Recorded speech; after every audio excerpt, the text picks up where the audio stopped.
Bonjour, bonjour, bienvenue dans cette deuxième journée autour du sommeil hypersensible, à la recherche désespérée peut-être pour certains des bras de Morphée. Nous avons vu hier comment le sommeil fonctionne, ses bienfaits et comment lutter contre le sommeil amène des dysfonctionnements dans notre quotidien. Aujourd'hui, je vous propose d'étudier en détail le cercle vicieux de la fatigue et de l'insomnie et comment nous nous retrouvons piégés dans un cycle de privation de sommeil. En fin de ce contenu, je vous propose des boosts de meilleur sommeil, des actions concrètes pour être plus doux avec soi.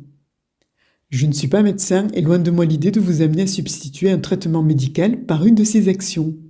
Je m'appelle Nathalie Delon et depuis plus de 10 ans, j'accompagne en visio pour permettre à un plus grand nombre de se reconnecter à soi pour se reconnecter à la joie. Je vous propose de vous abonner à ma chaîne YouTube Rêve de sommeil pour recevoir automatiquement toutes les nouveautés. Il y a déjà des hypnoméditations et un parcours podcast autour de booster son énergie. Je vous remercie d'avance pour tous les commentaires qui sont les bienvenus. Et par ailleurs, j'ai aussi concocté un programme totalement personnalisé autour de l'anxiété et du stress qui font pas bon ménage et qui font partie du piège qui vous empêche de trouver un sommeil profond et réparateur. Vous pensez avoir tout essayé ? Vous vous êtes épuisé à la salle de sport ? Vous avez pris des bains, bu des tisanes à base de plantes, peut-être médité, peut-être changé l'orientation de votre lit, peut-être que vous avez dormi la tête en bas, ou que vous avez encore trouvé d'autres solutions. Oui, les insomniaques décrivent leur rapport au sommeil comme un piège. Plus le besoin de dormir est fort et plus il est difficile d'y parvenir. Pourtant, on connaît tous la sensation de fatigue. On bâille, on cligne des paupières, les gestes peuvent devenir maladroits. C'est là que certains emploient des expressions comme « avoir du sable dans les yeux » et d'autres disent plutôt « voici que le marchand de sable passe ». Les enfants reconnaissent bien ces sensations, sauf qu'en grandissant, on jette un coup d'œil à sa montre et s'il n'est pas l'heure d'aller au lit, on regarde un nouvel épisode d'une série, ou on joue aux jeux vidéo, ou on cherche un excitant comme une cigarette ou un carré de chocolat. Sauf qu'une fois que l'effet de l'excitant s'estompe, les signaux apparaissent encore plus lourdement sous forme de messages. Je suis crevé, je suis mort de fatigue, je suis sur les rotules, je suis vanné, j'ai un coup de barre. Bref, nous sommes très créatifs pour exprimer le fait que nous ne dormons pas suffisamment ou suffisamment bien. Toutes ces expressions nourrissent un grand dragon qui vous empêche de vous concentrer, de mémoriser, qui vous amène à être irritable, impatient, explosif. Et pour essayer de calmer ce grand dragon, vous rentrez dans un cercle vicieux, comme boire une bonne tasse de café bien serrée. Ou c'est lui qui vous pousse à vous lever tôt et vous coucher tard pour abattre un maximum de travail. Penchons-nous sur le premier éclairage en lien avec ce cercle vicieux. Quand nous sommes fatigués, nous avons tendance à prendre plus d'excitants. Et oui, quand on est fatigué, on a tendance à vouloir pimenter sa vie avec des excitants. Café, alcool, on dirait presque une liste de cocktails pour une soirée endiablée. Sauf que ces joyeux compagnons perturbent notre sommeil comme un groupe de rock dans une bibliothèque silencieuse. Et oui, les excitants, comme leur nom l'indique, sont des substances qui stimulent le système nerveux central. Ils perturbent le sommeil de deux façons. D'abord, ils neutralisent les hormones, ce qui empêche l'endormissement. Ensuite, les pics et les baisses d'énergie qu'ils provoquent altèrent les récepteurs du cerveau, ce qui les rend moins efficaces lorsqu'ils doivent induire le sommeil. Prenons l'exemple du café. Ces effets diminuent de 50% toutes les 5 heures environ, ce qui signifie que 5 heures après avoir bu une tasse de café, vous avez dans votre organisme l'équivalent d'une demi-tasse de café. Après 10 heures, vous avez encore le quart. Donc, si vous buvez une tasse de café à 14 heures, vous aurez encore l'équivalent d'un quart de tasse dans le sang à minuit. Si vous avez envie de vous coucher à 22 heures, mieux vaut ne pas boire de café après le petit déjeuner. Même lorsque vous ne ressentez plus les effets de la caféine au moment de vous endormir, le café réduit la durée du sommeil profond, ce qui laisse une sensation de fatigue le matin. Et que faites-vous pour vous réveiller ? Oui, Vous prenez un bon café corsé? Que se passe-t-il concernant l'alcool? Eh bien, l'alcool est plus précisément un sédatif, un anesthésiant, et il est souvent mélangé à des boissons sucrées ou d'autres excitants. L'alcool peut produire une forme de somnolence, mais il ne s'agit pas d'un véritable sommeil. Vous êtes inconscient, mais votre sommeil est fragmenté, le sommeil paradoxal diminue. C'est pourquoi vous ne vous sentez jamais bien après une nuit alcoolisée. Deuxième éclairage, l'alimentation. Quand on est fatigué, on se retrouve alors à courir vers le fast-food le plus proche ou à plonger tête la première dans un océan de junk food, comme si on cherchait désespérément une bouée de sauvetage dans une mer de désespoir alimentaire. Les anglo-saxons appellent ça le comfort food, mais entre nous, c'est plutôt le comfort food commun, parce qu'on finit toujours par sombrer dans un état de satisfaction éphémère suivi d'un crash nutritionnel. Au lieu de se tourner vers des noix et des graines, comme nos ancêtres éclairés, on opte pour des sucres raffinés, des pâtisseries, des glaces, des chips, bref, tout ce qui fait vibrer notre palais, mais qui fait râler notre ventre. Et pourquoi on fait ça? Regardez juste la liste des ingrédients. C'est comme lire la recette pour un cocktail explosif de malbouffe et de culpabilité. Les hautes teneurs en sucre rendent addictif.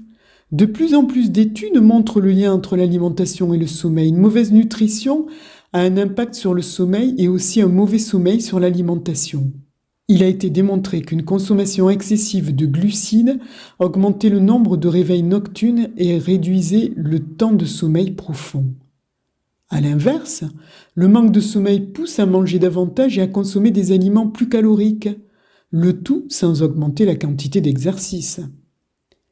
Les excitants tels que la caféine ou le sucre bombardent le cerveau et le corps, un peu comme le font des hormones libérées à haute dose lorsqu'on se sent en danger et que l'organisme bascule vers le mode fight, lutte ou flight, fuite, ce qui épuise notre organisme. C'est pourquoi on consomme de plus en plus d'excitants. Le cerveau n'est pas conçu pour recevoir de telles doses de façon répétée sur une période prolongée. Troisième éclairage, le stress et l'anxiété. Ah, les excitants. Ils débarquent dans notre cerveau et notre corps comme une bande de fêtards déchaînés, provoquant plus de chaos que le dernier épisode d'une série à suspense. Et le stress est un mécanisme de survie qui se déclenche lorsque nous sommes en danger.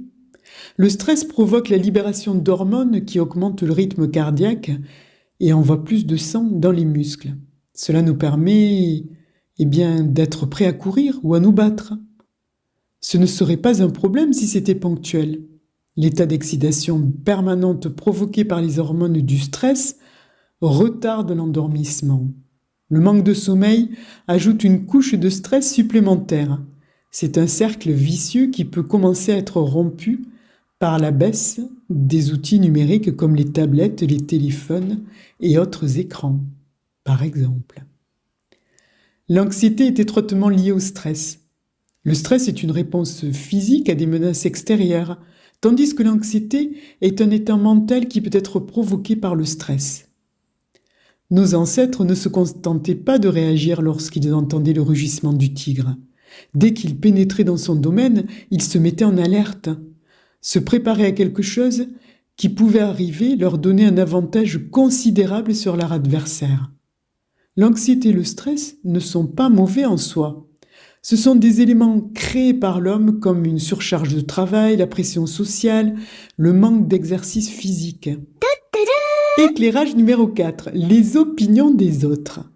L'être humain a un défaut dans son armure. Il s'inflige des souffrances que le reste du règne animal ne s'infligerait jamais.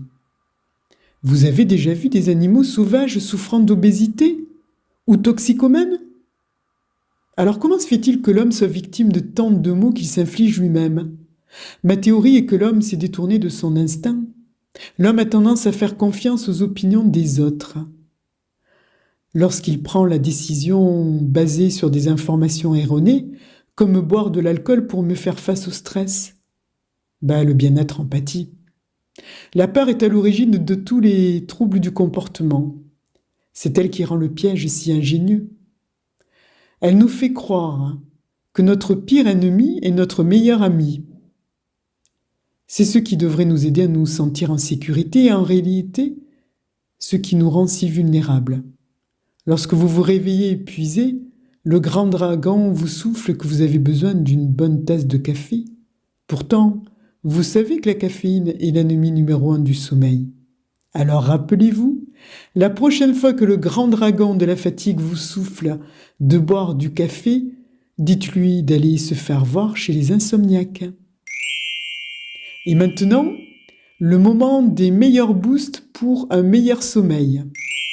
Et maintenant, les boosts pour un meilleur sommeil. Boost numéro 1.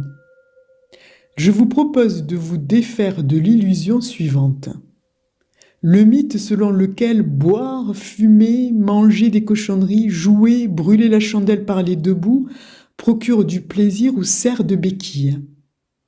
Le mythe selon lequel arrêter ou changer de comportement est difficile et plonge nécessairement dans la tristesse.